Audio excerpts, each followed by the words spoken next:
오버 더 탑 코멘트 11월 20일 삼성전자는 어디로? 안녕하세요.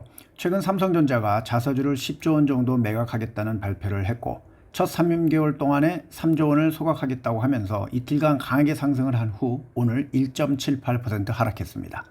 그러자 저한테 많은 구독자분들이 삼성전자에 대해서 알려달라고 해서 오늘은 간단히 저의 생각을 알려드립니다. 먼저 주식에서 가장 중요한 것이 수급입니다. 누가 사줘야 주가가 올라갑니다. 물론 그 회사가 돈을 벌어야 하는 것도 상당히 중요합니다. 삼성전자는 외국인, 기관 투자가 그리고 개인 투자가들이 열심히 사는 주식 중에 하나입니다.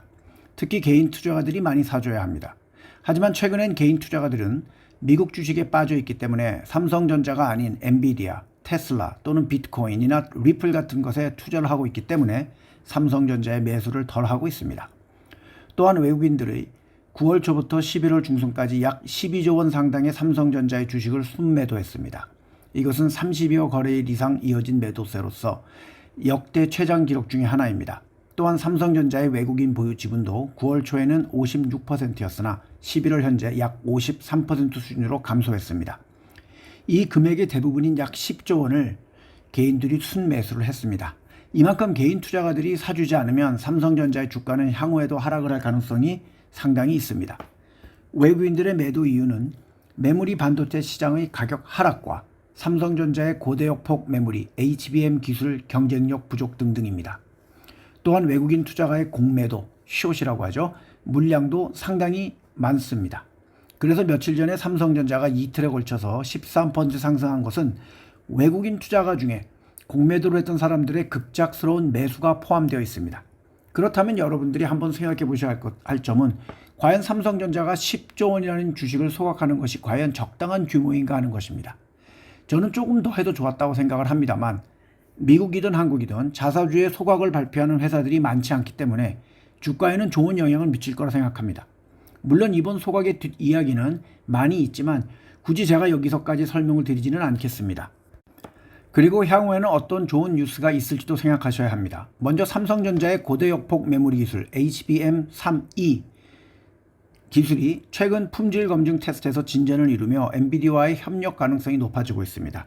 특히 엔비디아는 AI 가속기와 관련해서 고대역폭 메모리의 수요를 확대할 것으로 예상되며 삼성전자는 이와 관련된 주문을 받을 가능성이 있습니다. 물론 SK하이닉스와의 기술 및 점유율의 경쟁은 여전히 치열할 것입니다. 또한 엔비디아의 차세대 반도체 플랫폼인 블랙웰은 인공지능 컴퓨팅에 최적화된 고성능 GPU로 2025년부터 본격적인 공급이 예정되어 있습니다. 삼성전자는 이미 엔비디아의 새로운 GPU 라인업에서도 중요한 파트너로 기술 검증 및 공급을 진행 중입니다.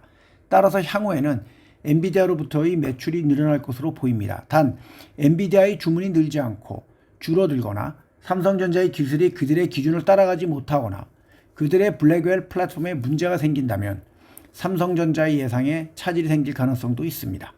또한 전 세계 반도체 시장은 올해 하반기부터는 점진적인 회복세를 보이고 있으며 2025년에는 고대역폭 메모리 및 첨단 공정 기술의 수요 증가가 예상이 됩니다. 특히 삼성전자의 고대역폭 메모리 기술 HBM3E의 검증 완료 및 공급 확대가 기대됩니다.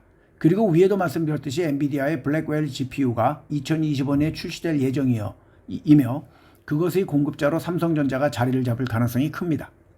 또한 삼성전자는 3나노 공정에서 TSMC를 따라잡기 위해 노력 중이며 고객사 확보와 수익성이 개선될 가능성이 있습니다. 또한 AI와 클라우드 컴퓨팅 시장의 확대에 따라 고성능 메모리와 반도체의 수요가 지속적으로 증가하고 있기 때문에 이것은 삼성전자의 DRAM과 HBM 판매량 증가로 이어질 수 있습니다. 또한 트럼프도 최근에 강조했듯이 자율주행 및 전기차 시장의 성장과 함께 비메모리의 반도체 분야에서도 매출이 증가할 가능성이 큽니다. 삼성전자는 올해 들어서 30.53% 하락하고 있고 작년에도 23.93% 하락을 했습니다. 또한 삼성전자의 배당 수익률은 2.61%로 국내 기관 투자가들에게는 장기적으로 안정적인 배당을 주는 투자 대상으로 인식이 되고 있습니다. 그렇다면 삼성전자의 주가가 하락을 할 요인에 대해서도 한번 알아보겠습니다. 먼저 전 세계적인 경제 상황, 특히 인플레이션, 금리, 소비자의 지출 등이 삼성 제품 수요에 영향을 미칩니다. 아무래도 경제가 둔화되면 전자제품과 반도체 수요가 줄어들기 때문입니다. 또한 미국과 중국 간의 무역 갈등이나 글로벌 공급망에 영향을 미치는 갈등이 삼성의 제조 과정에 지장을 줄 수 있습니다. 특히 반도체 수출 제한과 같은 제재가 강화가 되면 삼성에겐 타격을 입을 수 있습니다. 또한 삼성은 반도체와 핸드폰과 같은 소비자 전자 분야에서 선도적인 위치는 있지만 AI와 5G 같이 급변하는 기술 분야에서 지속적으로 혁신하지 않으면 힘이 들 것으로 보입니다.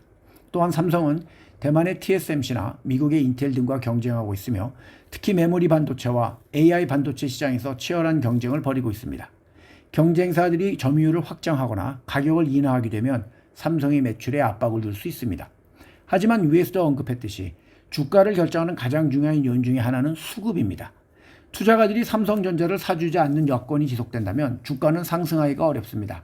개인 투자가들이 미국 주식에서 계속 이익을 보고 그리로 계속 돈이 들어가는 한 삼성전자로 들어가는 돈이 줄어들 수밖에 없고, 그렇다면 삼성전자가 상승할 시기가 늦춰질 것으로 보입니다만 위에서도 언급했듯이 내년 들어서 엔비디아에 공급을 하게 되면 자사주 매입이 본격적으로 시작이 된다면, 또한 외국인들의 숏 커버링 매수가 들어온다면 주가는 한층 더 위로 빨리 올라갈 가능성도 상당히 많다고 보여집니다. 저는 지금의 수준에서는 삼성전자에 베팅을 해보는 것도 나쁘지 않다고 생각합니다. 성투하세요.